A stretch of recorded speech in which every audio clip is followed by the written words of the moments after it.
जो आने वाले नए सीजीआई हैं बी आर गवई साहब की, justice B R Gavai, supreme court के बड़े न्यायाधीशों में उनका नाम आता है। बहुत अच्छे जजमेंट, बहुत अच्छे फैसले देने के लिए वो जाने जाते हैं। जब उन्होंने ऐसी बात कही तो बात कहीं ना कहीं कुछ ना कुछ तो होगा ही। तो सोशल मीडिया पर तमाम तरह की इस बात को लेकर के जो उन्होंने स्टेटमेंट दिया है उसको लेकर चर्चाएं हैं।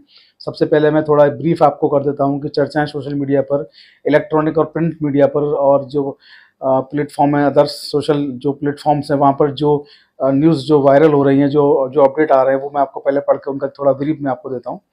सुप्रीम कोर्ट के जस्टिस बी आर गवई के स्टेटमेंट से अडानी सहित जो धन लोलुप लोग हैं उनके होश उड़े हुए हैं। सबसे पहला तो मैं आपको ये बता दूं। दूसरा, जस्टिस ने कहा क्या आखिर, तो उनका जो स्टेटमेंट है वो ये है।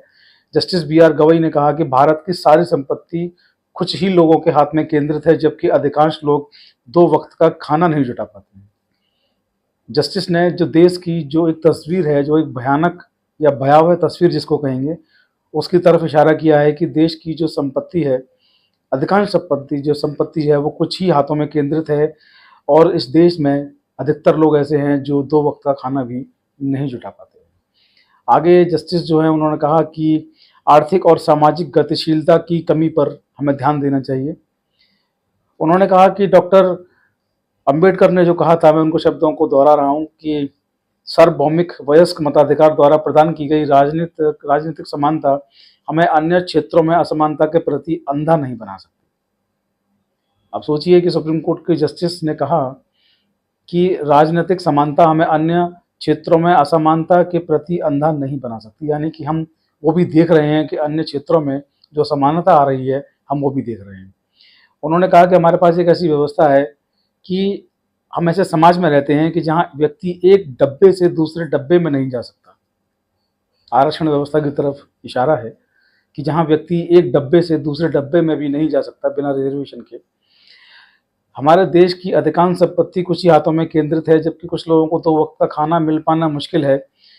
उन्होंने कहा कि हमें इन असमानताओं को हटाने का हर प्रयास करना होगा, नहीं तो लोकतंत्र का जो किला है वो ढह जाए। मामला कितना गंभीर है, मामला कितना पेचीदा है, मामला कितना संवेदनशील है। आप सोचकर देखिए कि सुप्रीम कोर्ट के सीनियर जस्टिस हैं, आने वाले सीजीआई हैं, वो इस तरीके की बात कहते हैं, जस्टिस बी आर गवई। कहीं ना कहीं पूरे देश को सोचने की ज़रूरत है, सरकार को सोचने की ज़रूरत है, और अडानी हो, अंबानी हो, या उन जैसे और, क्योंकि 2 ही नाम आपको भारत में पूरे में सुनने को मिलते हैं। बाकी और भी ऐसे लोग हैं जो व्यापारी हैं, जो सरकार का इस्तेमाल कैसे करना है, कहाँ करना है, बेहतर तरीके से जानते हैं और करते भी हैं। तो ऐसे लोगों को भी एक सोचने की ये बात है कि जब किसी पूरे देश की अगर हम जब बात करते हैं कि प्रति व्यक्ति आय कितनी है, तो उसमें अडानी और अंबानी की जितनी भी आय होती है, या ऐसे जो भी और बड़े व्यापारी हैं या छोटे व्यापारी हैं, उन सब की आय सम्मिलित की जाती है, उसको मल्टीप्लाई किया जाता है देश की जनसंख्या में, और फिर निकाला जाता है कि देश की आय कितनी है। तो आप सोच के देखिए कि अधिकांश जो आय है वो तो ये खुद लिए बैठे हैं, तो बाकी की देश की जो हालत है, सुप्रीम कोर्ट के जस्टिस ही यहाँ पर बता रहे हैं कि अधिकांश लोग जो हैं 2 वक्त का खाना नहीं जुटा पा रहे हैं। अधिकांश लोग 2 वक्त का खाना नहीं जुटा पा रहे हैं। ये भारत में हो रहा है। भारत एक लोकतांत्रिक देश है, संवैधानिक मूल्य यहाँ पर हैं, संविधान यहाँ पर चलता है। डॉक्टर बी आर अम्बेडकर साहब का बनाया हुआ संविधान यहाँ पर चलता है, जो समानता की बात करता है, जो आर्थिक और सामाजिक स्तर पर समानता देने की बात करता है, जो गरीब और पिछड़े हैं उनका उद्धार करने की बात करता है। तो ऐसी जगह पर जहाँ संविधान है, ऐसी जगह पर जहाँ लोकतंत्र है, ऐसी जगह पर ऐसे हालात हैं कि देश की संपत्ति जो है वो कुछ लोगों के हाथों में है, और बाकी के जो अधिकांश लोग हैं वो 2 वक्त का खाना नहीं जुटा पा रहे हैं। और क्योंकि हमारे पास जो सोशल प्लेटफॉर्म है चौधरी लीगल एसोसिएट, मैं अपने ही यूट्यूब चैनल की बात करता हूँ, तो चौधरी लीगल एसोसिएट के यूट्यूब चैनल पर या व्हाट्सएप पर या फेसबुक, इंस्टाग्राम, तमाम जगह हम मौजूद हैं।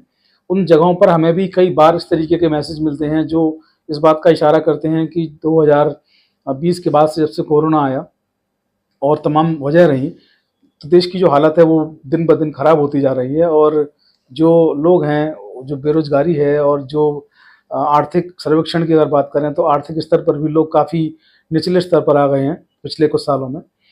कोरोना इसके लिए बहुत बड़ी ज़िम्मेदारी मैं मानता हूँ। कोरोना से भी बहुत कुछ ख़राब हुआ।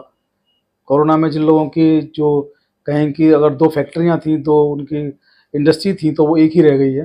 तो ये सब कुछ हो रहा है, लेकिन सरकार जो होती है उसकी ज़िम्मेदारी होती है कि वो प्रत्येक व्यक्ति का ध्यान रखे। सरकार जो होती है उसे हम अपने वोट से चुनते हैं, वो हमारे वोट से चुनी हुई सरकार होती है, हमारे गार्जियंस के रूप में काम करती है, हमारे संरक्षक के रूप में काम करती है। सरकार की ज़िम्मेदारी है कि वो इस चीज़ों पर भी ध्यान दे। गवई साहब ने, जस्टिस हैं सुप्रीम कोर्ट के, उन्होंने इस तरफ इशारा कर दिया है।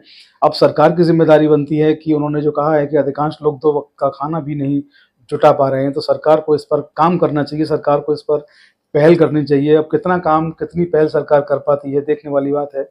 जो भी हमारे पास अपडेट आएगा उससे आपको अपडेट कराते रहेंगे। आप बने रहें चौधरी लीगल एसोसिएट पर। वीडियो को फॉरवर्ड शेयर करना ना भूलें। जय हिंद, जय भारत।